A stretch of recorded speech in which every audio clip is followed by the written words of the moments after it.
एक गुरु और एक वैज्ञानिक, क्या ये दोनों एक ही इंसान हो सकते हैं? जब हम गुरु शब्द सुनते हैं तो हमारे मन में अक्सर आस्था, चमत्कार और श्रद्धा की तस्वीरें बनती हैं। लेकिन आज हम एक ऐसे विचारक की बात करने जा रहे हैं जो धर्म को विज्ञान और तर्क की कसौटी पर परखते हैं और जिनकी बातें पारंपरिक आध्यात्म को सीधी चुनौती देती हैं।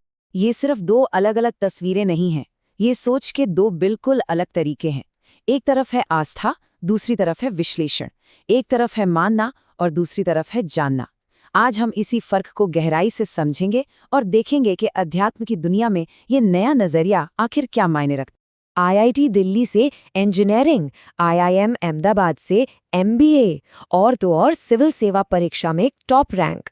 ये सिर्फ डिग्रियां नहीं हैं, ये एक खास तरह की तेज एनालिटिकल सोच का सबूत है। और इसी साइंटिफिक सोच के साथ वो अध्यात्म को देखते हैं। वो कोई प्रवचन नहीं दे रहे हैं, वो तो समाज और हमारे मन में बैठी मान्यताओं का, आप कह सकते हैं एक तरह से पोस्टमार्टम कर रहे हैं, ताकि सच और झूठ को अलग किया जा सके। तो पहला सवाल यही उठता है कि आखिर इतना पढ़ा लिखा, इतना कामयाब इंसान सब कुछ छोड़ क्यों देता है? ये कहानी कामयाबी की हमारी पारंपरिक परिभाषा को ही चैलेंज करती है। ये उनके सफर की टाइमलाइन है। आईआईटी, यूपीएससी, आईआईएम, ये वो रास्ता है जिसका सपना शायद भारत का हर नौजवान देखता है।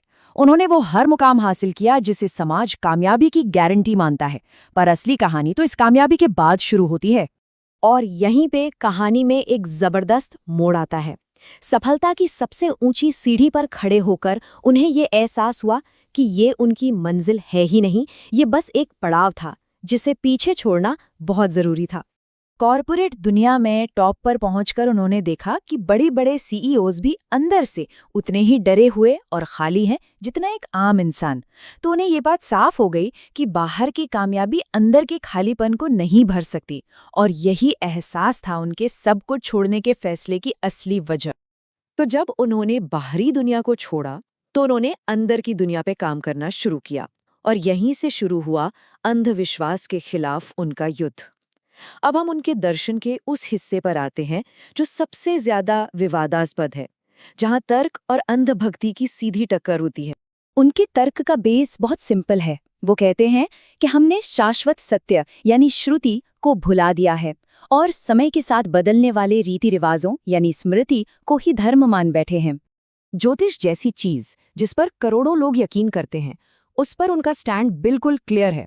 वो इसे तर्क और विज्ञान की कसौटी पर पूरी तरह से खारिज करते हैं, क्योंकि ये व्यक्तिगत जिम्मेदारी को खत्म करता है। उनका लॉजिक सीधा है, ये ग्रह तो बस गैस और पत्थर के गोले हैं, इनका किसी की नौकरी या शादी से क्या लेना देना। वो कहते हैं कि ये तो अपनी जिम्मेदारियों से भागने का एक बहाना है। अपनी नाकामयाबी का ठीकरा ग्रहों पर फोड़ दो, ये आध्यात्मिक विकास में सबसे बड़ी रुकावट है। और उनका ये विश्लेषण सिर्फ पुरानी बातों तक ही सीमित नहीं है। जब कांतारा जैसी ब्लॉकबस्टर फिल्म की हर तरफ तारीफ हो रही थी, तब उन्होंने इसकी आलोचना की। उन्होंने कहा कि ये फिल्म कला के नाम पर पुराने आदिम अंधविश्वास को बढ़ावा दे रही है और बिना सोचे समझे डर को नॉर्मल बना रही है।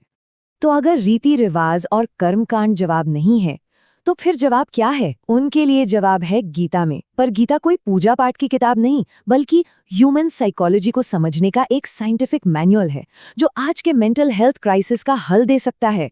और ये सोच ही अपने आप में क्रांतिकारी है। वो अर्जुन को एक भक्त की तरह नहीं, बल्कि एक ऐसे पेशेंट की तरह देखते हैं जिसे एक सिवियर एंजाइटी या पैनिक अटैक आया हो, जिसके हाथ पैर कांप रहे हों और दिमाग काम करना बंद कर चुका हो। डिप्रेशन को समझाने के लिए वो मैथ्स के एक बहुत ही सिंपल मॉडल साइन कर्व का इस्तेमाल करते हैं। ये उनके साइंटिफिक अप्रोच का एक और बेहतरीन उदाहरण है। उनका तर्क है कि अगर आप हमेशा खुशी यानी लहर की चोटी पर रहना चाहेंगे, तो दुख यानी लहर का निचला हिस्सा आपको फ्री में मिलेगा। गीता का सल्यूशन इस उतार चढ़ाव से ऊपर उठना है, उस बीच की सीधी लाइन पर आना है जहां शांति है। इसी को योग कहा गया है। उनका काम सिर्फ थ्योरी या व्यक्तिगत ज्ञान तक ही सीमित नहीं है, वो एक सोशल रिफॉर्मर भी हैं जो आज के सबसे जरूरी मुद्दों पर आवाज उठाते हैं। ये उनके कुछ सबसे जरूरी सामाजिक मुद्दे हैं। क्लाइमेट चेंज को वो कोई एनवायरमेंटल प्रॉब्लम नहीं, बल्कि एक आध्यात्मिक संकट मानते हैं। वीगनिज्म को वो कोरोना का अगला लॉजिकल स्टेप बताते हैं। और वो महिलाओं को समाज के बनाए अच्छी लड़की वाले सिंड्रोम से बाहर निकलने के लिए प्रेरित करते हैं। उनके हिसाब से असली आज़ादी तभी है जब एक महिला आर्थिक और मानसिक दोनों तरीकों से आत्मनिर्भर हो, ना कि समाज के बनाए सुनहरे पिंजरे में कैद रहे। तो कुल मिलाकर ये टेबल सब कुछ साफ कर देती है। जहां पारंपरिक गुरुओं का आधार चमत्कार या परंपरा होता है, वहीं आचार्य प्रशांत का आधार है तर्क और अकादमिक साख। जहां दूसरे कर्मकांडों पर जोर देते हैं वो मानसिक स्पष्टता पर, और जहां बाकी लोग मंदिर और दान की बात करते हैं वो क्लाइमेट चेंज जैसे असल मुद्दों की बात करते हैं। तो आखिर में ये पूरा विश्लेषण हमें एक बहुत बड़े सवाल के सामने लाकर खड़ा कर देता है। अध्यात्म का असली मकसद क्या है? हमें एक आरामदायक विश्वास देना जिसमें हम सुकून से जी सकें, या फिर हमें उन कड़वे सच का सामना करने की हिम्मत देना जो हमें सच में आज़ाद कर सके?